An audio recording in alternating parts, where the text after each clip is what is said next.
大家都知道，最近有一只被救助的雪豹林小哲，都在关心它的康复情况。而正在救治这只雪豹的专家中，就有一位叫做金一鹏的专家。您可能会问 ，Hi Panda， 你这个熊猫博主怎么说起雪豹的事来了？别着急，这期节目我们要说的还是和熊猫有关的故事，只不过不仅说熊猫，还要说说给熊猫治病的医生。因为救治雪豹而闻名的金一鹏教授，也是大熊猫的医生。您可能不知道，他的患者名单上有7仔的亲爹一猫，有北洞的丫丫，萌二的眼睛好转，传说挂了专家号，挂的就是他的号。前阵子福宝身体检查，金教授也参加了会诊。重庆动物园的熊猫们也邀请过这位熊猫大夫。金医生还在陕西治好过一只受伤的野生熊猫，后来成功放归。他身上的熊猫故事可太多了。嗨Panda上新啦，4熊连连靠抱枕来啦，快来橱窗看看吧。金一鹏是北京人，1997年报考大学时选择了中国农业大学的兽医专业，又在学校完成了硕士和博士。博士之后，又去美国师从全球顶尖的动物医学方面的专家。在成为兽医领域的顶尖人才之后，金教授救治的对象主要是我们国家的国宝们。他长期活跃在青海、陕西等地，为熊猫、雪豹、荒漠猫、雕这些动物看病治伤。早在10几年前，金教授就开始给熊猫做治疗了。2013年，他在陕西做研究，跟踪当时一只跟人类很熟的熊猫喜悦。喜悦还有个名字叫做一猫，也是传说中棕色熊猫7仔的亲爹。2013年春天，当时正值中年的一猫兴冲冲地去参加1年1度的抢老婆大战，结果在战斗中左犬齿被打断，鲜血直流。一猫带着伤完成了播种任务后，接受了金教授的治疗。金教授曾帮他处理伤口，给他擦过药。一猫求偶大战受的这点伤，对金教授来说不算大事。2020年，金教授还救助过一位情况非常糟糕的一猫的老乡。2020年12月7日的上午，大熊猫国家公园佛坪三官庙管护站的工作人员救助了一只重伤的大熊猫。这只熊猫的背部肩带处有一块血肉模糊的外伤，肩胛骨都露出来了，而且已经出现了败血症状，体重只剩下59公斤。得到通知后，金一鹏教授带着团队迅速携带必要的医疗器械和药品，赶往秦岭现场进行紧急施救。在金教授和当地兽医团队的救治下，这只熊猫脱离了生命危险，并留下了漫漫养伤。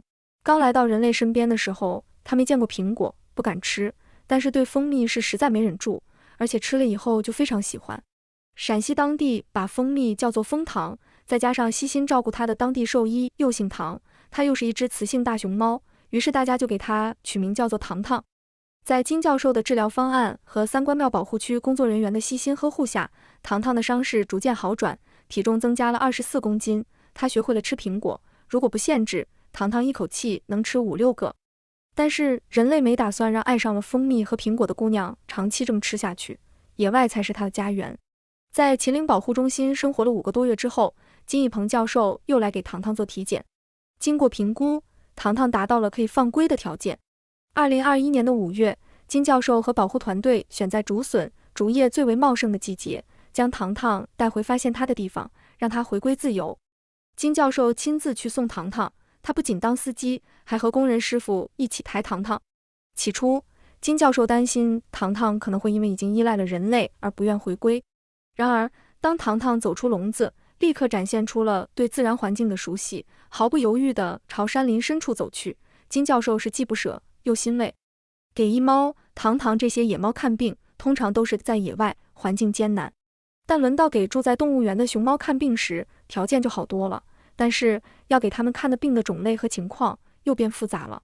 一猫和糖糖基本都是打架造成的外伤，但是动物园里的患者有眼圈问题，有毛发问题，还有高血压、糖尿病和日常保健等等。金医生一下子从外科医生变成了内科、皮肤科、美容科医生。首先来挂号的一个患者叫做萌二，家住北京黄金地段西直门。萌二一直是个帅哥，但是有一阵子黑眼圈发白，严重影响了颜值。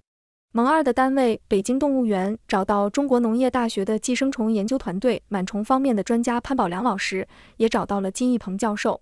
患者本人非常配合，潘教授不仅观察萌二，还闻气味。金一鹏教授靠近看的时候，萌二还知道要给医生看正脸。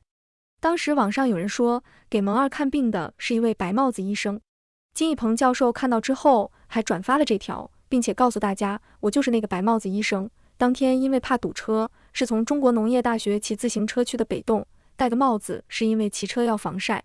萌二眼圈的治疗情况也不用我多说了，大家有目共睹。去年开始，他的眼圈就恢复了黑色，二小子也恢复了帅气，这1年多来都没有复发，情况很稳定。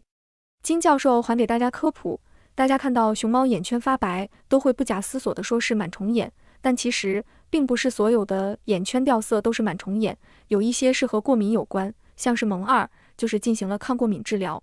很多人留言希望金教授能看看重庆动物园也有类似情况的几只熊猫。金教授其实已经去重庆动物园看过，2024年的10月，重庆动物园就披露邀请了有过眼圈泛白治疗经验的北京动物园的专家以及金一鹏教授。